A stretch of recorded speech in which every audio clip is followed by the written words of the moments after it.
Bismillahirrahmanirrahim. Assalamualaikum warahmatullahi wabarakatuh. Saudara-saudara yang saya hormati dimanapun saudara-saudara berada, mudah-mudahan sehat selalu. Dan tentunya di sini masih bersama saya Eko Nopriansa di channel Hiburan dan Edukasi Indonesia. Dan malam hari ini saya ingin membuat semacam konten saudara-saudara yang kemudian bisa merespon mengenai isu-isu penting yang hangat diperbincangkan di media-media di Indonesia, termasuk di media sosial, yaitu mengenai isu-isu tentang terorisme, kemudian adakah kaitan terorisme dengan agama-agama tertentu di Indonesia, semisal agama Islam misalnya. Nah, saudara-saudara, malam hari ini kita akan membahas ataupun merespon secara tuntas mengenai bagaimana kemudian kita menyikapi permasalahan ini, masalah terorisme ini dan kaitannya dengan Islam, hingga ada beberapa spekulasi-spekulasi yang muncul di publik ataupun spekulasi ataupun asumsi yang dinarasikan oleh para ahli ataupun para pengamat, seperti di televisi swasta ada perdebatan antara Ade Armando misalnya dengan Babe Haikal mengenai apakah kemudian permasalahan ini bisa dikaitkan dengan Islam mengenai aksi ataupun insiden terorisme ini, karena memang secara general kalau kita melihat secara komprehensif sebetulnya memang landasan daripada terorisme ini adalah landasan yang tentunya berbau agama yang ditandaskan atau dikaitkan dengan agama Islam, yang kemudian dibantah secara habis-habisan oleh Babe Haikal. Dan tentunya hal ini bisa membuat kita ataupun mengarahkan kita kepada dua kecenderungan dalam merespon permasalahan ini. Dan malam hari ini saudara-saudara yang saya hormati, kita akan membahas secara tuntas, secara komprehensif mengenai aspek-aspek yang berkaitan dengan terorisme dan adakah kaitannya dengan Islam.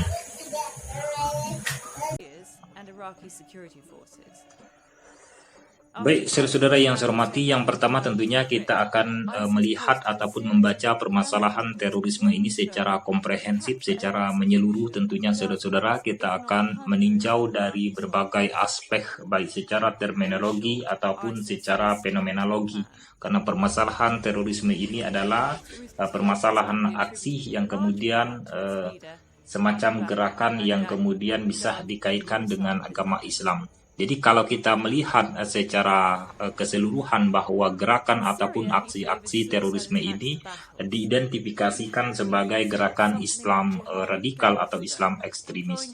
Nah, saudara-saudara yang saya hormati, kalau kita misalnya melihat kejadian-kejadian ataupun insiden yang terjadi di Indonesia misalnya saja, maka bisa kita lihat bahwa sebetulnya gerakan ataupun aksi yang dilakukan oleh para terorisme di Indonesia ini adalah diklaim oleh kelompok mereka sebagai perwujudan daripada jihad fisabilillah. Dan ini bisa kita lihat dari berbagai media ataupun rentetan-rentetan dari aksi-aksi yang terjadi di Indonesia, menunjukkan bahwa hal ini semacam perwujudan bagi para kelompok Islam radikal, Islam ekstremis ini sebagai gerakan jihad fisabilillah, yaitu semacam perjuangan bagi mereka untuk melawan ketidakadilan, kemudian melawan penindasan terhadap penguasa ataupun pemerintah yang bagi mereka dalam klaim mereka adalah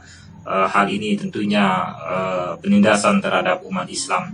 Nah, saudara-saudara yang saya hormati, untuk menyikapi permasalahan ini tentunya kita tidak luput dari semacam kejadian yang cukup populer, yang cukup mendunia, menyita perhatian penduduk di berbagai belahan dunia, yaitu kejadian 11 September 2001 yang tentunya menggamparkan dunia, yaitu mengenai pesawat yang kemudian menabrak Pentagon di US atau Amerika Serikat, yang kemudian hal inilah yang bisa mengidentifikasikan bahwa ketika mendengar kata terorisme ini maka sudah dipastikan bahwa itu adalah gerakan daripada Islam radikal atau Islam ekstremis. Nah, saudara-saudara yang saya hormati, yang pertama kita akan membahas permasalahan terorisme ini secara menyeluruh. Yang pertama tentunya kita akan melihat terorisme ini dalam sejarah peradaban Islam.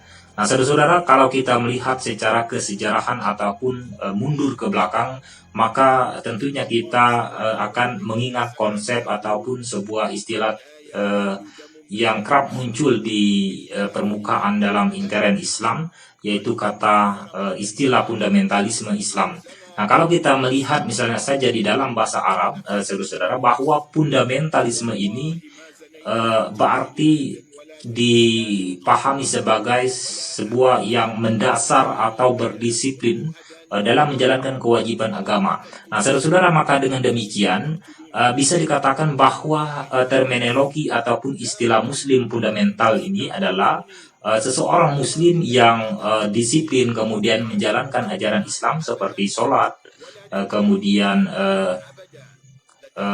menjalankan kewajiban-kewajiban secara tertib dan zahid, kemudian amalan-amalan yang tentunya disesuaikan dengan Islam. Nah, kemudian kalau kita memahami istilah atau terminologi lain mengenai istilah daripada radikalisme misalnya saja, maka kita bisa memahami bahwa radikalisme ini kalau kita kaitkan secara etimologi atau secara kebahasaan, bahwa yang dikatakan radikalisme ini kalau di dalam bahasa Arab bisa kita sebut sebagai misalnya sidda atanatu, artinya keras, eksklusif, berpikiran sempit, kemudian rigid, serta memonopoli kebenaran.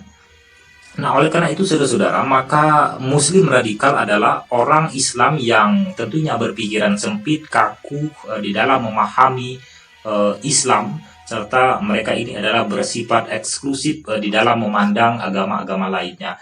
Nah, saudara-saudara yang saya hormati, dengan beberapa pengantar tadi, maka sebetulnya bisa kita pahami bahwa fundamentalis Islam atau Muslim fundamental ini sangat dianjurkan di dalam menjalankan perintah-perintah agama sesuai dengan Al-Quran dan As-Sunnah. Nah, sedangkan kalau kita melihat dari aspek yang lainnya, misalnya radikalisme ini, tentunya konsep ataupun sebuah fenomena radikalisme ini adalah bisa kita katakan secara tegas bahwa radikalisme ini adalah bertentangan dengan ajaran agama Islam, yang tentunya di dalam Islam ini adalah menganjurkan bagi setiap pemeluknya itu untuk berbuat baik kepada semua manusia tanpa mengenal identitas ataupun latar belakang agama ataupun sejenisnya. Nah, saudara-saudara yang saya hormati, kalau kita mengacu kepada peradaban sejarah Islam, misalnya pada tahun 35 Hijriah, Khalifah Utsman ibnu Affan terbunuh secara mengenaskan oleh sekelompok umat Islam yang ekstrim. Jadi hal ini mengingatkan kepada kita adanya semacam insiden pembunuhan di mana yang terbunuh ini adalah seorang khalifah yang sah, yang beragama Islam. Dan tentunya kalau kita melihat dalam pandangan agama Islam juga dalam beberapa kaitan ataupun tinjauan, tentunya Khalifah Utsman ini memiliki tempat yang tidak main-main, saudara-saudara. Nah, peristiwa inilah yang kemudian terulang kembali di dalam sejarah Islam, seperti terbunuhnya Khalifah Ali bin Abi Thalib yang juga tentunya terbunuh oleh kelompok ataupun golongan Islam ekstrim. Nah, kemudian saudara-saudara, komunitas Islam ekstrim ini sungguh pun pada mulanya mereka ini adalah sebuah gerakan politik yang kemudian ditujukan untuk menggulingkan kekuasaan ataupun pemerintahan, hingga pada perkembangannya mereka ini menjadikan semacam gerakan ini sebagai sebuah ideologi, dan hal ini bisa kita lihat di dalam paham Khawarij. Nah, saudara-saudara yang saya hormati, maka saudara-saudara, gelombang umat Islam yang katakanlah radikal ini berkembang saat ini. Jadi sampai saat ini konsep-konsep ideologi ekstrim ini tidak bisa kita elak dan tidak bisa kita hindarkan, bahwa ide-ide itu ternyata pada era sekarang, pada zaman sekarang tidak bisa kita nampikkan masih hidup, masih dianut oleh sebagian kecil umat Islam. Nah, saudara-saudara yang saya hormati, kemudian kita akan melihat secara komprehensif, secara mendalam mengenai konsep jihad di dalam agama Islam. Nah, saudara-saudara yang saya hormati, kalau kita mengacu kepada eksistensi daripada ajaran Islam, maka jihad menurut agama Islam adalah sebagai penyempurnaan segenap ibadah. Nah, karena jihad itulah saudara-saudara, jihad ini ditempatkan sebagai sebuah tiang ibadah, sebagai semacam perwujudan daripada cinta kasih kepada Allah dari seorang hamba yang tentunya rela melimpahkan jiwa dan raganya serta harta bendanya di dalam perjuangan di jalan Allah. Nah, saudara-saudara, maka dalam kesempatan ini kalau kita misalnya saja mengacu kepada beberapa pandangan dari Quraisy Shihab ataupun beberapa ahli lainnya, bahwa kata jihad ini dipahami di dalam Al-Quran itu bahkan disebutkan oleh beberapa ahli ini ada 41 kali dengan berbagai bentuknya. Jadi kata jihad ini saudara-saudara diambil dari kata jahdu yang berarti letih atau sukar. Jadi jihad ini memang sulit dan tentunya menyebabkan orang-orang yang tentunya ingin melakukan jihad ini akan mengalami semacam keletihan. Jadi ada juga yang memang kemudian berpendapat bahwa jihad ini adalah berasal dari kata juhdu yang berarti kemampuan. Nah, saudara-saudara, ini karena tentunya jihad ini menuntut kemampuan kita dan membuat kita itu harus melakukan semacam kemampuan yang sungguh-sungguh untuk kemudian bisa mencapai sebuah jihad yang benar. Nah, kalau kita mengacu misalnya saja di dalam Quran surat Ali Imran ayat yang ke-142 misalnya saja katakan, apakah kamu menduga akan dapat masuk surga padahal belum nyata bagi Allah orang-orang yang jihad di antara kamu dan belum nyata orang-orang yang sabar. Nah, saudara-saudara yang saya hormati, maka dalam kesempatan ini kita bisa mengerucut atau menyimpulkan bahwa yang pertama, bahwa jihad di dalam agama Islam itu adalah sebuah upaya sungguh-sungguh untuk kemudian melaksanakan perintah Allah yang bertujuan untuk kemaslahatan umat manusia dengan cara yang tidak bertentangan dengan kemanusiaan. Ini adalah konsep yang pertama. Kemudian yang kedua, bahwa terorisme ini adalah perbuatan yang menghalalkan segala cara untuk mencapai suatu tujuan, termasuk cara kekerasan. Nah, oleh karena itu jelas bahwa terorisme ini adalah bertentangan dengan ajaran agama Islam.